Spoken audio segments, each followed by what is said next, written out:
What's going on, everybody? Welcome back to GmiasWorld. And a lot of you guys have been asking about, the team building aspect. Gmia, why are you building your team the way that you're building it? What players are decent? What players do you think are trash? But many of you guys have been asking, what are the most overrated players in Madden 21 Ultimate Team? And I'm going to let you guys understand a couple things. Don't believe that the game is the same that it was when it was released. A lot of you guys are very naive and you think that the game just sometimes changes randomly.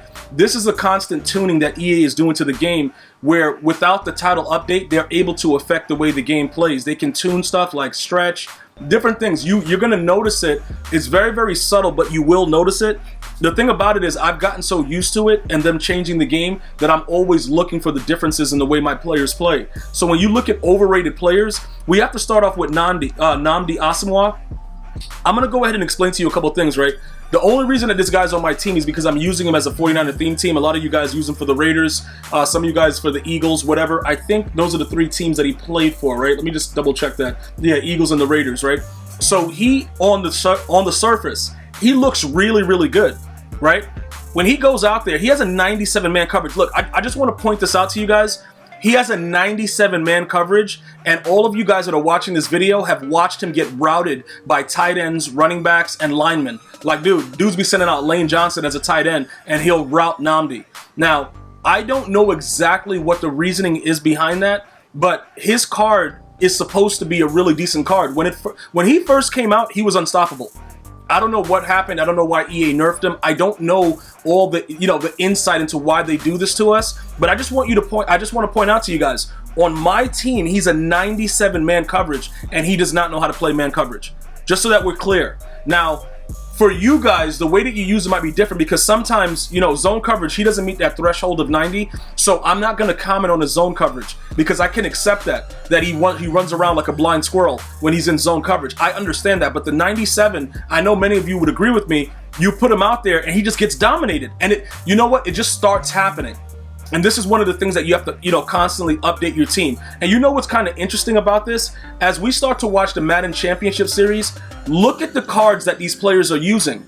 Because it's very interesting to understand, like they release new cards, and then you'll see that some of these players will immediately get a new card and not keep a card that they lab with. The reasoning behind that is they understand that EA juices the new cards that they put out. So even though technically they may not be as good, they'll just jump on that new card. So realistically, when a new corner is going to come out, a new safety, like even with Ronnie Lott, I had to raid sell him and you guys like, yeah, you're going to get him back. That dude is garbage, bro. And every time I play against him, I run right at him with my quarterback because he can't make me fumble. And I don't care, dude. And I'm running right at him, trucking, doing weird stuff. But look, that's besides the point.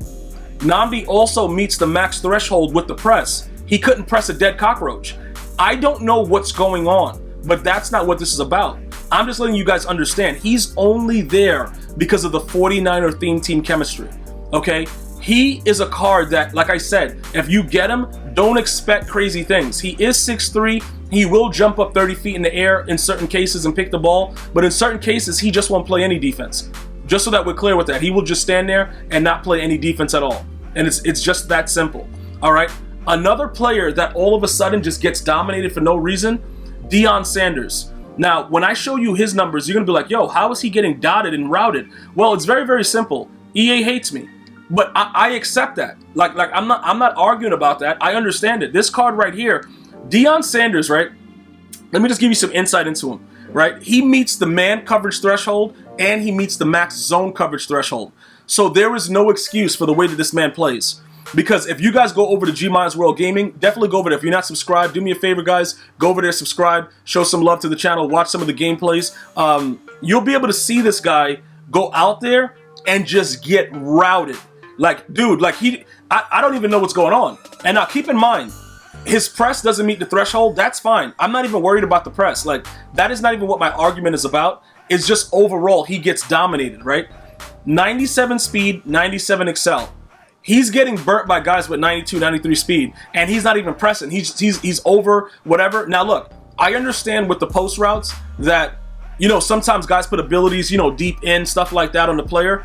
But let me just explain this to you guys, right? I actually put one step ahead on Deion, and he was getting burnt even more. Some of you guys told me that they nerfed it. I didn't really hear anything about them nerfing it, and I played a guy that was running it, and I couldn't get open. So I said, you know what? Let me try it. Let me see if it works. I was getting roasted like peanuts, dude, or cashews, whichever one you prefer. It doesn't really matter. But I'm going to tell you this right now. It was really ridiculous. So then after I got routed and taken care of accordingly, I came back and I looked at the numbers and I'm like, hold on, what's going on, dude? Like, why is this guy so garbage? But his card has been out for a while. So now it all makes sense. I'm like, oh, so with the first team of the 50, you know, that's currently being released every week, they're going to release another corner that's going to be, you know, probably better than Deion. Not having the numbers, but he's going to be better than Deion because he's new. Just remember, keep this in mind, guys. Every time a new card drops, another dude gets nerfed. We don't know who's getting nerfed, what's going on, but you can always tell. Just start to look at it and analyze it because he's technically supposed to be completely locked down. Now, the other thing that EA Sports, you know, that they did with the game was they've made it so you can't, like, one-on-one. When you get moss animations, it's a lot different because the game is pretty much predetermined animations. The developers have made it so that you can't interact one-on-one. They already determined that the computer's going to pick the ball off. Sometimes you get lucky, you'll get a catch, but for the most part, you won't be able to jump. That decision was made directly by the EA developers. So he still has an advantage if you just throw it in the air. The problem is, if you run any type of route, like if you run like a crosser and stuff like that, especially with a tight end, he's going to get routed. That's the way the game is. You'll notice a lot of that, especially some of the players, you know, the pro players, they usually have a crosser because they already know off the snap, the tight end is burning whoever's there. You got to go over there and help out. Now, you can run, you know, two-man under, big nickel, and then rush two, which is the meta. That is absolutely disgusting to see that happening because, you know, when you send two players and that's your defense, that says a lot about the development of the game because the only time I've ever seen that in real football is when it's like prevent and you're just trying to stop anything from going on, and that's it. People run that as their defense now because it's impossible to play defense. And I understand they wanted to make the game more offensive based, but now anyone can do whatever they want. It's really ridiculous because all the cards are tuned with the RNG. It's the random number generator that's installed into the game where it just gives you random results. So I just want to make sure everybody understands when I'm telling you that these cards are overrated, their numbers don't coincide with what they do on the field. And that is a direct reflection of what EA Sports wants.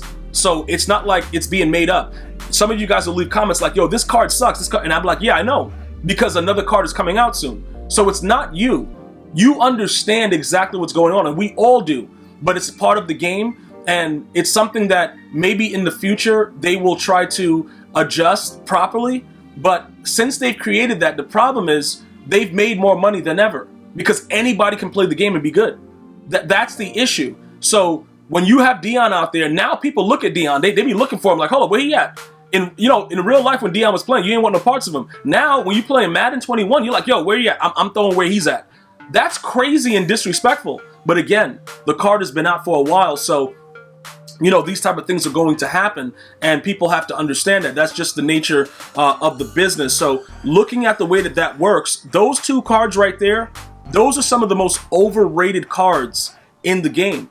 You know, as far Taylor Mays does this thing, he's not a guy you want to put in man coverage, and I understand that he's there for what he's supposed to do. But I just wanted to share that because some of you guys were asking, you know, what are some of these cards that I hate, but I have to keep them on the squad. Now, I don't hate Deion, but I hate Nnamdi in this game. But Deion gets burnt every single game. Richard Sherman, I can't say he's overrated because we didn't expect anything from him. You know, they gave him 92 speed. He sucks. Like, bro, if you keep him in zone, though, he's pretty good. You know, but that's his type of, you know, that's what he is. He's a zone corner. That's his archetype. But overall, he's not a good card. Just off the rip, bro. Because that 92 speed, dudes is just looking at him and laughing, bro. And that 96 zone, I put mid zone KO on him. I put flat zone KO. He gets dotted uncontrollably.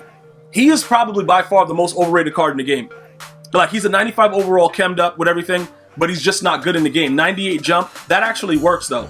If the ball is anywhere near him and you have him in zone coverage, he'll jump up and pick it. I just want to point that out. Like, he will go pick the ball. But if you play him at safety, he's getting roasted because even though his zone is a 96, he has no idea what's going on the field. He'll just stay there and get routed. And that's pretty much what it is. You know what I'm saying? So just understand those things. That height and that jump is real though. Because I played against the guy that had him at at the corner position. He was running like that 3-3-5 normal, obviously. You know, that's like the #1 defense to run. And he was floating out in the purple, and I would be over, like, running across, so that's like 10 yards above, and he would click on and just pick me off. He picked me off like 2 or 3 times with Richard Sherman, so that jump and stuff is real. This guy, unless my corners are tired, he does not see the field anymore. One of the most overrated cards in the game, but we need him as a 49er theme chem. You know, like, it's a theme chem, we need it, but he does not play. And I hate him, but he's part of what it is. Now, I can't say EA ever nerfed him because he was never any good, but like I said, 95 overall, you would think that he would go out there and do something. In certain cases, he will, in nice zone coverage situations, but for the most part, he's always getting dominated. And that's pretty much where we are. So that's just something that I wanted to share with you guys. You've been asking some insight. Those are 3 cards that you might want to take a look at. I would love for you guys to share your experiences as well with the trash cards that have high ratings that just absolutely suck. And let us know about it so that we can kind of adjust what we've been thinking about EA Sports and what they've been doing to all of us. Come together and just understand it's not just you. They're doing it to every one of us. I'm going to see you guys and girls next time. One love, y'all.